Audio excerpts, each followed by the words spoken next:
es preferible no decirles, no arruinarles la misión. Y la pregunta de Harpole era especulativa de algún modo, porque debían decirle a la tripulación si se determinaba que el daño significaba la posible muerte. Ellos concluyeron que el reingreso del Columbia sería seguro. Y a la tripulación se le entregó un reporte completo con la conclusión de la NASA, y nadie en la nave y nadie en la Tierra esperaba que el daño pudiera ser fatal. Así que ni la NASA ni la tripulación del Columbia supieron que la situación era un caso perdido antes de que la nave espacial se desintegrara. Y ustedes dicen, ¿y qué tiene que ver esto con lo que me compete a mí en lo espiritual? Cuando me interiorizaba de esto, yo pensaba que la pregunta hipotética hecha por John Harpole persiste hoy. ¿Qué harías si supieras que tu tripulación pudiera estar condenada a morir? ¿Estás a cargo de la tripulación o estás dirigiendo una misión espacial? ¿Le dirías a la tripulación, aunque esto, el saber que pueden morir, les causaría una angustia mental? ¿Se lo dirías para darle tiempo a despedirse, para que reflexionen sobre la vida y quizás para hacer las paces con Dios? ¿O si estuvieses a cargo de la tripulación, te quedarías callado para que no se den cuenta que viven sus horas finales? Esa es la pregunta. Si estás a cargo de una tripulación que ves que hay un defecto que puede causar la muerte, ¿dejarías que tengan un vuelo feliz? ¿Una misión feliz? ¿O les diría, muchachos, hay posibilidad que esto salga mal, arreglen con Dios sus vidas? Reflexionen, manden mensajes a sus seres queridos? Esa es la misión de la iglesia ahora, en este momento. Porque en cierta forma el dilema del Columbia se parece al que estamos teniendo en este momento. Cada persona está sujeta a la muerte repentina. Ninguno va a escapar. La diferencia es que todos lo sabemos y tenemos la oportunidad de prepararnos. Cuando llega la pandemia o cuando llegan estos momentos de crisis, vivimos una clase a veces a mí me sorprende porque es una clase de negación. Como que confirmamos que nuestra vida diaria vamos a tenerla sin ningún cambio, sin ningún contratiempo. Creemos que va a ser así. Y sin embargo, la vivimos como si tuviésemos garantía de seguridad que no son posibles en esta vida. O sea, que vivimos como que tenemos la garantía de que vamos a ser eternos, como que no nos puede pasar nada. Y cuando de pronto nos sacude una pandemia o guerras o un terremoto o un huracán, nos empezamos a preguntar si nuestra vida está a cuenta con Dios. Esto no es nuevo. Lo que está pasando ahora, que es una suerte no estoy minimizando la pandemia, pero sí también hay una paranoia, un miedo, donde la gente corre a los mercados para quitar lo último que queda de papel higiénico, de insumos básicos, que no lo hubiésemos pensado hace una semana atrás. Esto no es nuevo. En el 2004, la gran tragedia fue el tsunami del Océano Índico que mató a 230.000 personas.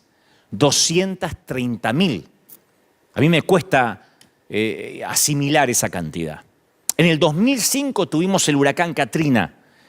¿Y quién puede olvidar el 2010 y el 2011? El terremoto en Haití le costó la vida a otras 220.000 personas. 220.000 personas. También me cuesta asimilar a mí esa cantidad. 220.000. Comparen con las cifras que a diario aparecen de los que fallecen a causa del coronavirus. El tsunami de Japón por lo menos se llevó a 15.000. Ahora, no obstante, esos solamente son los acontecimientos climatológicos. En la Tierra todos los días hay demasiadas tragedias, demasiados accidentes de tránsito, demasiados pacientes con cáncer o enfermedades terminales que ni siquiera llevamos la cuenta. Y eso hace que uno se haga muchas preguntas respecto al carácter de Dios. Ahora es cuando la gente mira hacia las iglesias o trata de escucharnos a nosotros, y como cristianos, como seguidores de Dios, no podemos pretender creer que Dios está sorprendido. No podemos decir, no, es que esto nada tiene que ver con Dios, porque algunos creen en la teoría que Dios creó al mundo, pero que no participa en su funcionamiento. Y esa filosofía se llama deísmo. O sea, acepta la existencia de Dios, pero lo aleja de cualquier cosa que ocurra en el mundo que Él creó. Y creo que muchos cristianos adoptamos cierta clase de deísmo también, en un torpe intento de disculpar a Dios. Ahora no hay que tratar de disculpar a Dios. Cuando los ateos nos digan, ¿por qué está pasando eso? No hay que tratar de disculparse por Dios. Porque yo sentí como que algunos cristianos hasta tenían vergüenza ajena, no podían explicar por qué estamos viviendo una pandemia. Las Escrituras son claras de que Dios continuamente está obrando activamente en el universo. No es que Dios a esto le sorprendió, Dios dice, vino una pandemia y yo justo estaba escuchando el coro de ángeles. No. El pretender que Dios no sabe esto es una falacia. Otra manera en que nosotros liberamos a Dios de la responsabilidad es echarle la culpa al enemigo, a Satanás. Pero si uno lee las Escrituras, sabemos que el libro de Job, a través del libro de Job, que Satanás no puede hacer nada sin el permiso de Dios. Ya sea que nos resulte cómodo o no, uno tiene que debatir este asunto con integridad teológica. Ahora, queridos pastores, colegas, cuando uno tiene que ponerse serio. Ahora es cuando no tenemos que hablar tonterías, boberías. Ahora es cuando tenemos que decirle a la gente, a los que no creen en Dios o a los que ahora van a empezar a buscar desesperadamente a Dios, hay que decirle, mira, la Biblia enseña que Dios es soberano, que Él está en el trono tanto en los momentos agradables como en los momentos que no son tan agradables. La Biblia presenta un Dios activo que está involucrado íntimamente en el control y en el sustento de todos los acontecimientos del mundo natural. El Señor hace lo que se le place, dice la Biblia, dice Salmo 135:6. El Señor hace lo que se le place por todo el cielo y toda la tierra. Y en los océanos y en sus profundidades hace que las nubes se eleven sobre la tierra. Envía relámpagos junto con la lluvia y suelta el viento desde sus depósitos. Salmo 135:6. Yo leo esto y no puedo pensar que el viento o la lluvia se manejan solos. O lo que es peor, que lo maneja el diablo. Solo el Salmo 135 dice, Él suelta el viento desde sus depósitos. Mateo 5:45. Él da la luz de su sol, tanto a los malos como a los buenos. Y envía la lluvia sobre los justos y los injustos por igual. Si tuviera la iglesia ahora repleta, diría, ¿quién envía la lluvia? Dios. Él lo hace. Él ordena que caiga la nieve en la tierra. Job 37:6. Él ordena que caiga la nieve en la tierra y le dice a la lluvia que sea torrencial. Digo, por si alguien piensa que la inundación es un error de cálculo y el diablo tomó el control mientras que Dios miraba para el otro lado. El aliento de Dios envía el hielo y congela grandes extensiones de agua. Él carga las nubes de humedad. Estoy leyendo Job 37:6. Él carga las nubes de humedad y después salen relámpagos brillantes. Las nubes se agitan bajo su mando y hacen por toda la tierra lo que Él ordena. O sea, yo creo que cuando veo las Escrituras no puedo en ningún momento dudar que Dios en algún momento del planeta pierde el control. Vemos un Dios que envía un diluvio para destruir un mundo oscurecido por el pecado y salva solo a Noé, al piadoso Noé y a su familia. Envía un fuego para destruir a Sodoma y Gomorra por su perversidad. Envía plagas para castigar a Egipto. Crea una plaga que mata a 70.000 hombres debido al pecado de David al censar a la gente. Una historia que en otro momento les voy a contar.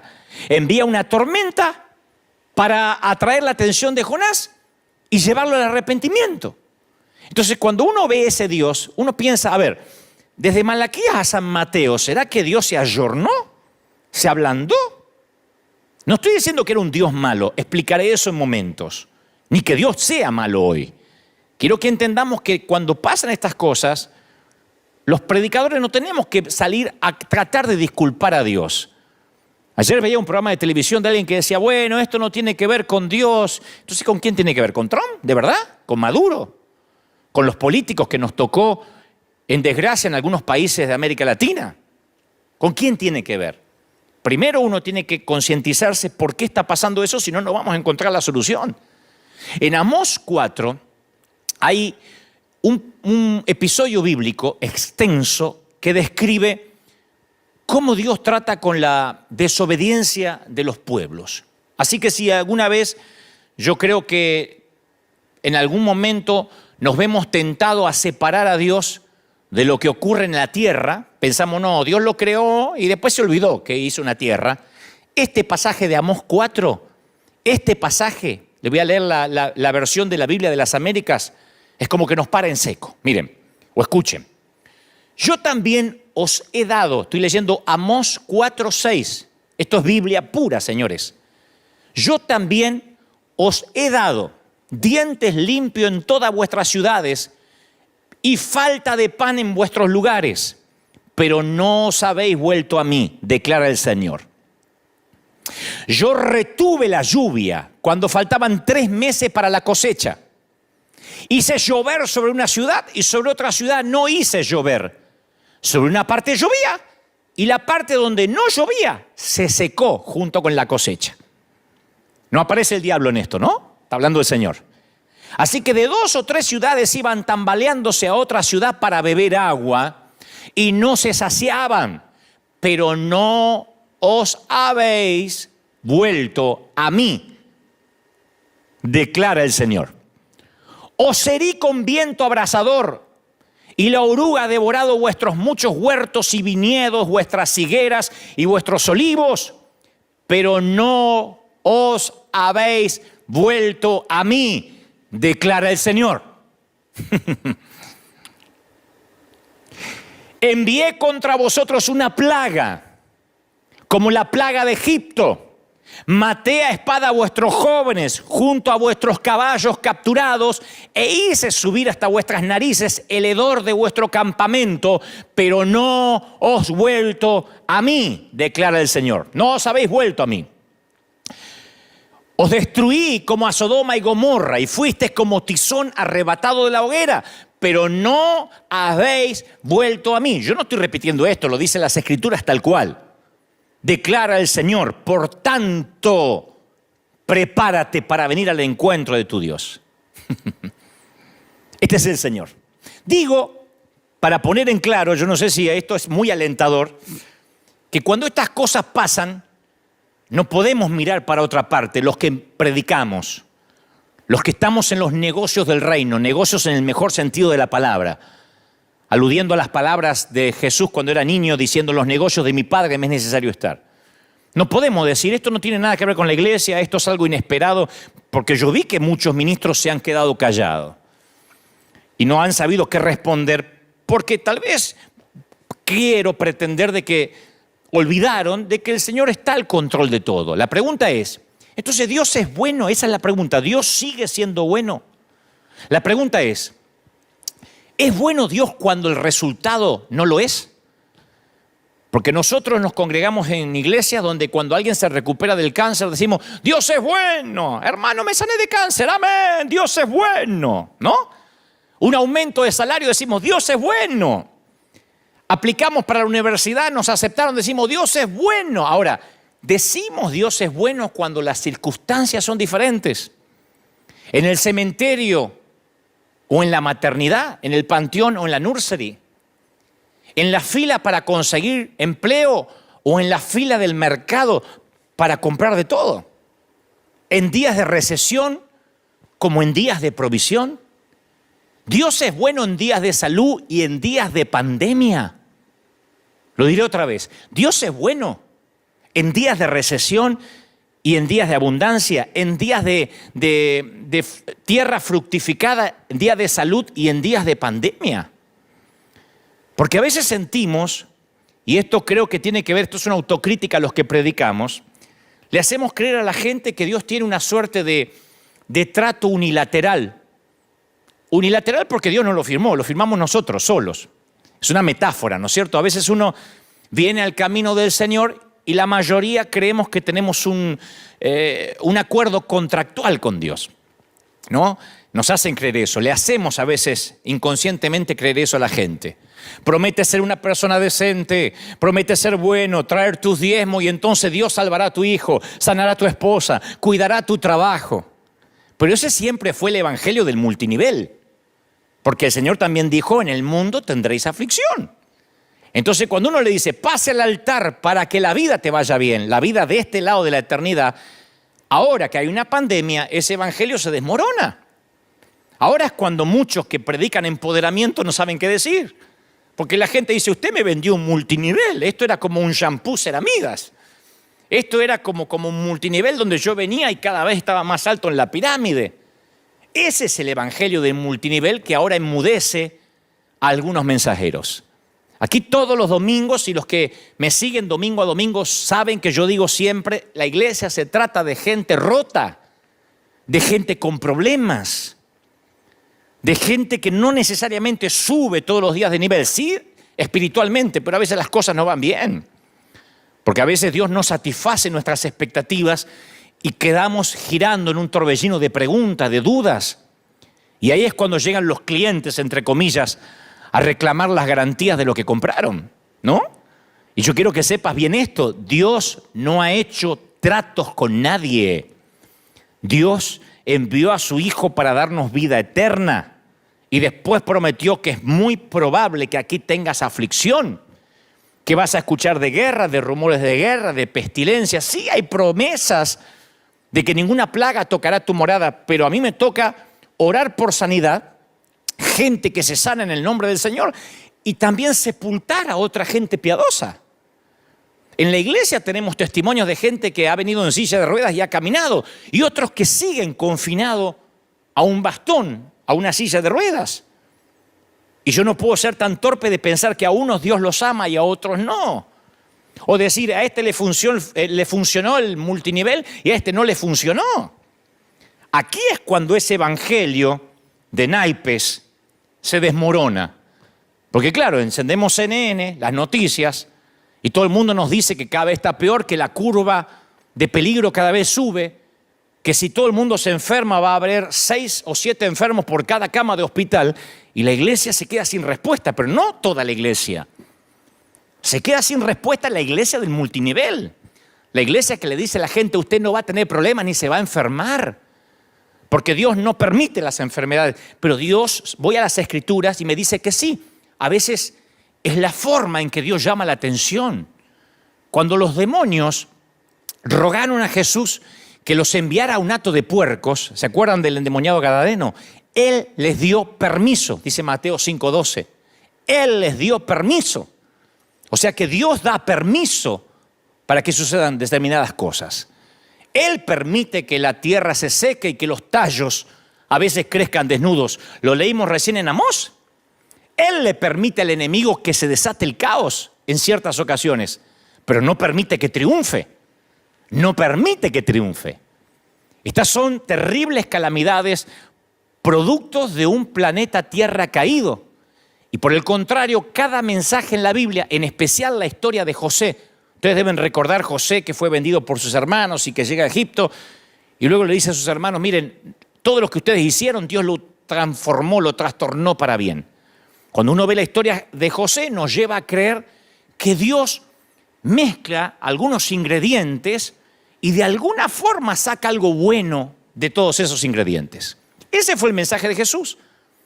Cuando sus seguidores divisaron a un ciego a la orilla del camino, le pidieron a Jesús una explicación, como ahora la gente está pidiendo una explicación. Le dijeron, ¿por qué está ciego? ¿Estaría enojado Dios? ¿De quién era la culpa? ¿De quién había pecado? ¿Sus padres o él? Y la respuesta de Jesús ofreció una opción superior.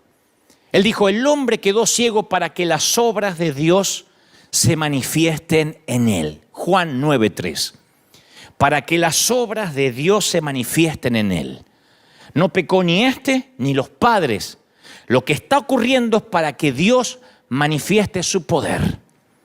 Porque si Dios llegamos a la conclusión que no está a cargo de los desastres del mundo, ¿cómo entonces vamos a decir que dependemos de Él, que Dios está al control de nuestra vida y de nuestro futuro? O sea, ¿De verdad estamos predicando un Dios que se ocupa de mi uña encarnada, que se ocupa de los divorcios, que se ocupa de la mamá que perdió a su hijo, pero no se ocupa de los desastres climáticos o de las pandemias?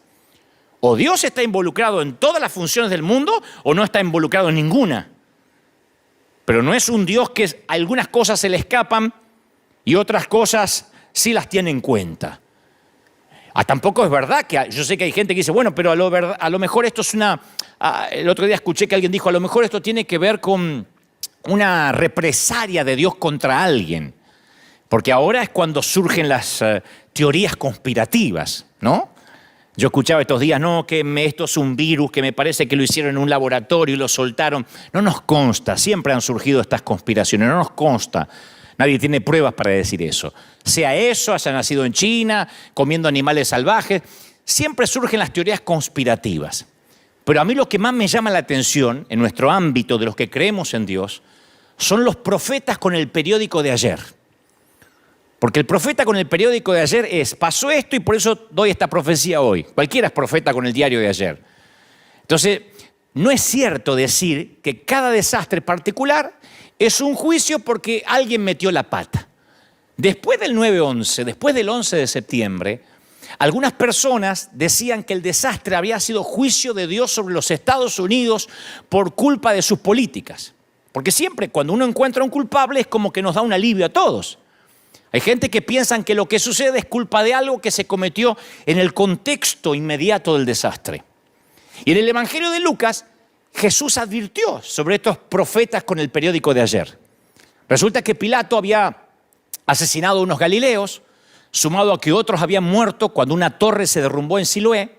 Y entonces cuando le preguntaron a Jesús sobre eso, porque le preguntaron por qué había ocurrido eso, por qué se había derrumbado una torre y por qué había ocurrido esas tragedias, Jesús dijo, ¿piensan que esos galileos eran peores pecadores que todas las demás personas de Galilea?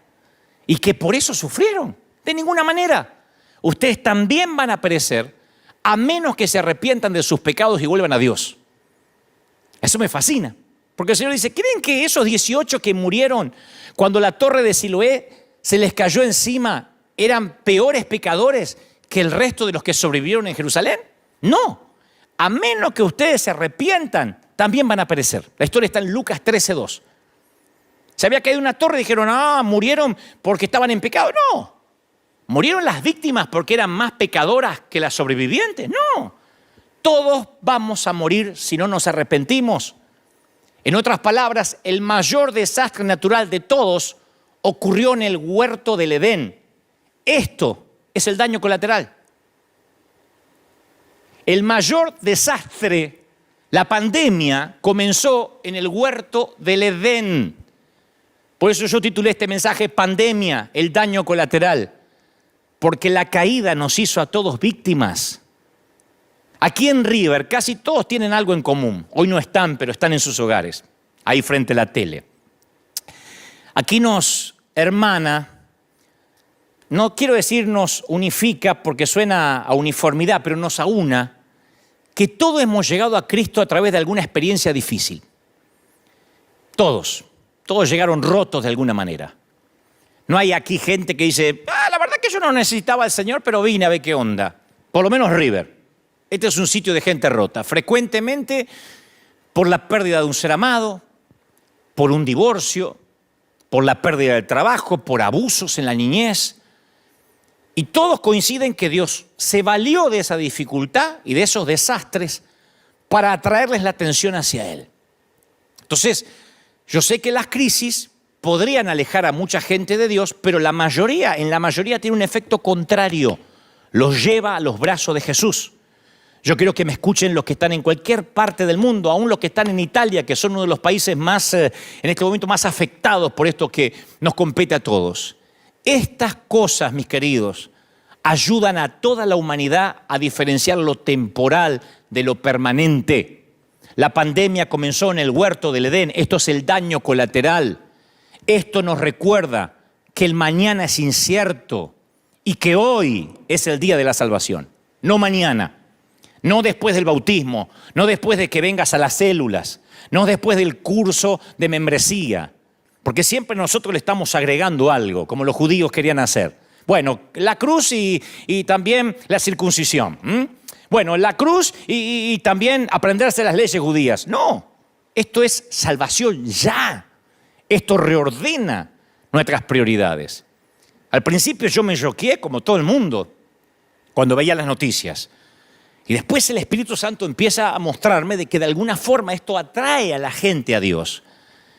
Porque es común en medio de la sequía olvidar que lo normal es que llueva. Lo sagrado se vuelve común. Si esto estuviese repleto, yo diría, iglesia, lo sagrado se vuelve, y todo el mundo gritaría, común. Porque he dicho eso hace 10 años. Es muy normal que cuando el médico nos da las malas noticias, olvidemos que la mayoría del tiempo solemos tener buena salud. Porque las bendiciones de Dios abundan, son la norma. Pero en estas temporadas nos olvidamos de los tiempos buenos y lo sagrado se nos vuelve común, aún a los que van a la iglesia. Estados Unidos de América, era un país que importaba misioneros, exportaba misioneros a todo el mundo. Las iglesias en Argentina, en mi país, en México, en Colombia, en Honduras, nacieron por misioneros que salieron de aquí. La mayoría de las iglesias en los Estados Unidos suelen estar vacías los domingos por la mañana. ¿Qué pasó? Lo sagrado se vuelve común. Las palabras de José a Faraón fueron claras. Dice, después llegará un tiempo de 7 años de un hambre tan intensa que la gente se va a olvidar de la prosperidad de Egipto. El hambre va a destruir la tierra. Ese era el sueño que cuando el profeta lo discierne y se lo dice, la hambruna va a ser tan grave que va a borrar el recuerdo de los años buenos. José vio en el sueño ambas épocas, la de la abundancia y la de escasez, y ambas épocas bajo el paraguas de la jurisdicción divina. Las buenas épocas y las épocas de hambruna. Pero ¿qué pasa? Que cuando viene la hambruna, la gente se olvida de cuando todo estaba bien, de cuando comía. Por eso esta pandemia no define a Dios. Porque algunos dicen, ¿y qué dice Dios a esto? ¿Ustedes que creen en Dios? Alguien me interpeló hace una semana y me dijo, ¿tú qué hablas de Dios? ¿Qué dice Dios? Esto no define a Dios, esto nos define a nosotros.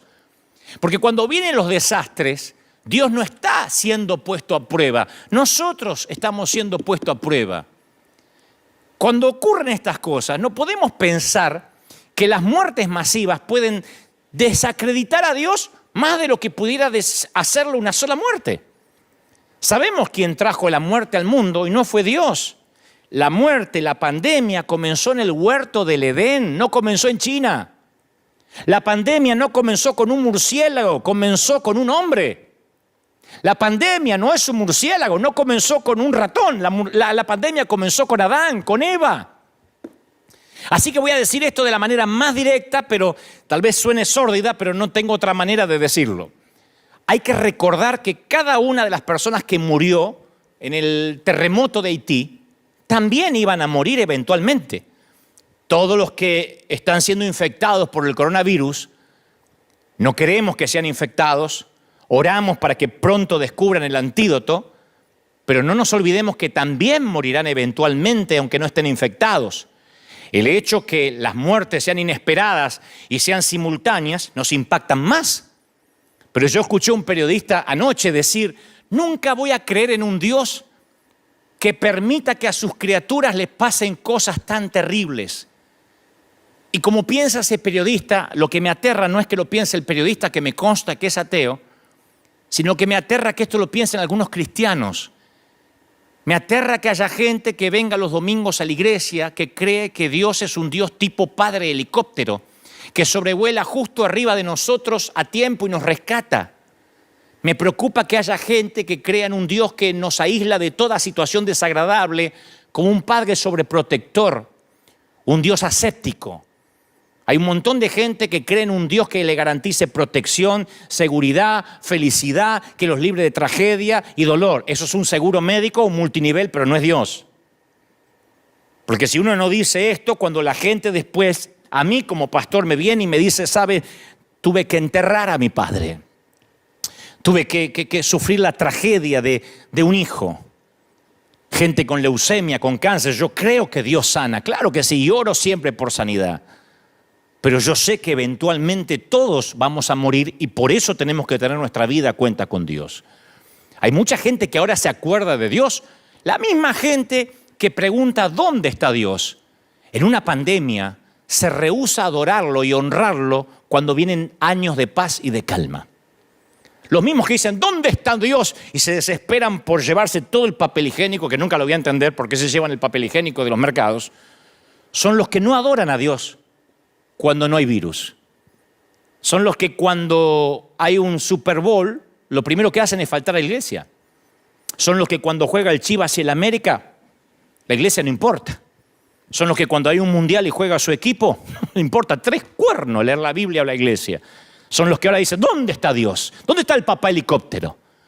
Ellos dejan de lado a Dios en las temporadas buenas, pero creen que Dios está obligado a ayudarlos cuando vienen las temporadas malas. Creen que el Dios al que deshonran cuando están bien debería sanarlos cuando están enfermos. Que el Dios al que ignoran cuando son ricos debería rescatarlos de la inminente pobreza. Y es el Dios al que se rehúsan a adorar cuando la tierra permanece firme y ahora le exigen que los venga a rescatar cuando la tierra comienza a temblar. Pero Dios no te debe nada. Dios no me debe nada. Dios no te debe nada.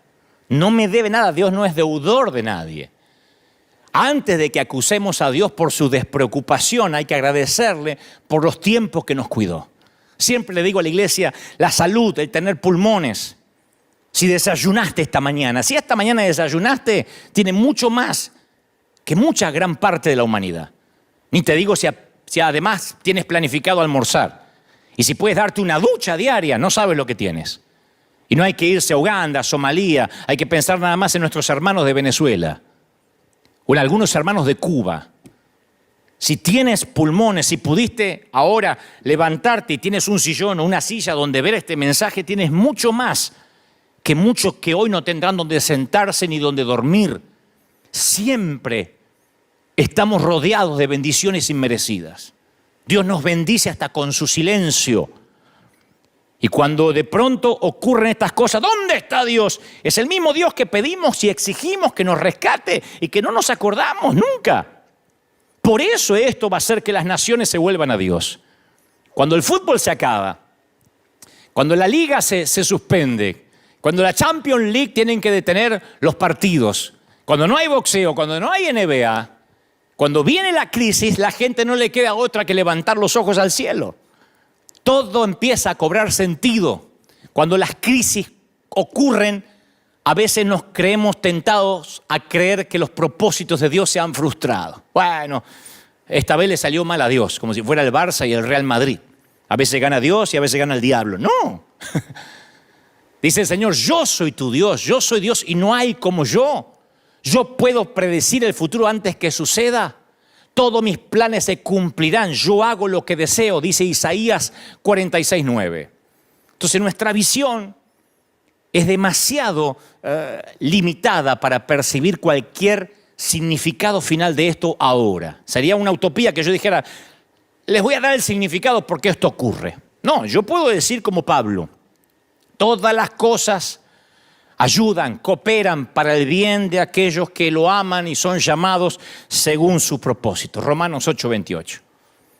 La clave está en el orden de las palabras en el idioma original. Sabemos que a todos los que aman a Dios, dice el texto griego, Él está obrando. Pablo dice, todas las cosas cooperan. Y tú estás diciendo, ¿me estás diciendo que la pandemia coopera? Sí.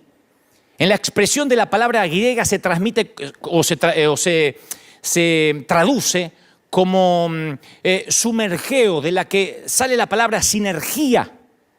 La sinergia es el funcionamiento conjunto de varios elementos para producir un efecto mayor. Hay un famoso escritor que yo admiro mucho, que él comparó la vida con el funcionamiento complicado a veces de una maquinaria industrial, y él decía, en todo edificio, en toda fábrica hay ruedas, engranajes, cigüeñales, poleas, correas ajustadas, flojas. Algunas giran velozmente, otras lentamente. Algunas impulsan para adelante, otras para atrás. Algunas son suaves, otras son ásperas, ruidosas, golpean, rechinan, suenan. Es una confusión de caos, ¿no? Se elevan, impulsan, accionan, pero hacen su trabajo. Y desde la palanca más poderosa en una fábrica industrial hasta el engranaje más pequeño, todas las cosas se mueven juntas para un propósito. Y detrás del funcionamiento hay una mente que controla, una fuerza que dirige, una mano que guía. Y así funcionan todas las cosas para los amados de Dios. Algunas cosas son dolorosas cuando uno las mira en el noticiero. Parecía que algunas cosas están trabando nuestra vida y algunas parece que hasta nos hacen retroceder. Pero dice la Biblia, obran juntas y para bien. Todos los anhelos frustrados, las contradicciones, esas cosas que no entendemos. Yo siempre le digo a la iglesia, aún las muertes, las temporadas en el hospital, en la sala de cuidados intensivos, el caminar por el césped, recién cortado de un panteón, todo eso. Hay cosas que Dios sostiene, otras las apresura, otras las retarda, las detiene, las pone en marcha, las guía. Esa es la mano de nuestro Padre. Él es el que revuelve la mezcla. Y toda la naturaleza está bajo su control. Todas las cosas cooperan. Y como digo siempre, el final redime una historia plagada de drama. Y si la respuesta de Dios a esto que pasa requiriese más megabytes de los que tiene nuestra pobre mente, y si no estamos entendiendo, porque Dios de alguna forma esto lo va a trastornar para bien, Pablo dice, porque esta leve tribulación momentánea produce en nosotros un cada vez más excelente y eterno peso de gloria, le escribe a los Corintios. Yo sé que lo que venga le va a dar significado a lo que está ocurriendo ahora. El pronóstico es temporadas buenas, temporadas malas. Salomón dividió la vida en 28 temporadas. Y Dios está en todos los días, en todas las temporadas. Él es el Señor de las hambrunas y de las fiestas. Entonces yo sé que están preguntándome, entonces, ¿qué hacemos, pastor? Porque nuestra gente siempre me dice, dinos qué hacer. ¿Qué hacemos la iglesia? Bueno, en primer lugar, yo creo que esto nos devuelve la sensibilidad. Nos recuerda que el evangelio no es para andar empoderándose y para repetir frases. A mí siempre me enfermó el repetir frasecitas como si uno viniera a escuchar a un coach, a alguien que te hace vivir mejor. Esto nos enseña que el evangelio se trata de almas perdidas. Nos enseña a ser sensibles con lo que sufren. Porque a veces cuando uno ve gente sufrir, uno quiere enseguida llevarle una respuesta y a veces el silencio, el estar al lado es el ministerio más poderoso. ¿Qué necesita una viuda? En el momento que está arrojando un puñado de tierra sobre el ataúd de su marido, de toda la vida. ¿Qué necesita? Que alguien en silencio la abrace, no que le den un sermón. Y cuando la gente sufre, como está sufriendo ahora toda la humanidad, los razonamientos espirituales, la cita indiscriminada de pasajes bíblicos abruman. La gente no necesita nuestras respuestas, necesita nuestros hombros para llorar. Por eso esto me alegra, porque cuando esto pase, porque va a pasar, yo sé que la gente que va a ir al Lighthouse ya no van a ser 50, van a ser cientos. A mí me gusta que esto nos sensibilice. Estos son los momentos en que la iglesia de Jesucristo tenemos que entrar en nuestro apogeo. Este es el momento que tenemos que decir, sí, esto es iglesia. Ahora es cuando los presidentes no saben qué decir. Yo veo a los presidentes, desde los Estados Unidos por lo menos, a inclusive los de Europa, titubean. Les escriben, pobrecitos, lo que tienen que decir y titubean. Ahora es cuando los que se supone son los jefes de Estado, los comandantes en jefe de las Fuerzas Armadas no saben qué decir. Y ahora es cuando la iglesia tiene que hablar. Y ustedes dicen, ¿y cómo hablamos? Ahora es cuando la gente tiene dolor y a veces lo único que tenemos que decir es, mira, me gustaría sentarme contigo, tomar una taza de café y que trabajemos juntos en las preguntas que tú tienes, pero ahora estoy aquí para servirte. Es que tengo miedo porque me voy a enfermar. Yo estoy aquí para estar contigo, para servirte. ¿Qué puedo hacer? Porque esto nos recuerda que estamos de paso. Apocalipsis 21:3 dice, oí una voz fuerte que salía del trono y decía, miren, el hogar que Dios está preparando. Miren, Él vivirá con ellos y ellos serán su pueblo. Dios mismo estará con ellos. Él mismo, Él secará toda lágrima de sus ojos. No habrá dolor y estas cosas no existirán más. O sea que este no va a ser nuestro hogar permanente. Ese es el mensaje que alguien que no tiene a Dios necesita oír ahora. Pablo dice, toda la creación espera con anhelo el día futuro en que Dios le revele a sus hijos verdaderos la eternidad. Porque sabemos que toda la creación gime de angustia como si tuviera dolores de parto, le dice Pablo a los romanos. Ahora es cuando hay que decirle, no te preocupes, sabíamos que esto iba a pasar. En nuestra iglesia continuamente hablamos de los días finales, pero no te preocupes, porque vamos a salir de esto y esto va a hacer que reordene tus prioridades. ¿Va a haber cura para la pandemia? No quiero parecer un profeta con el periódico de ayer. Yo sé que pronto los científicos, los infectólogos van a dar con la vacuna contra el coronavirus. La Biblia dice que Ezequías había enfermado gravemente y Isaías le había dicho a los siervos de Ezequías, preparen un ungüento de higos y pónganlo sobre la llaga y Ezequías se recuperará.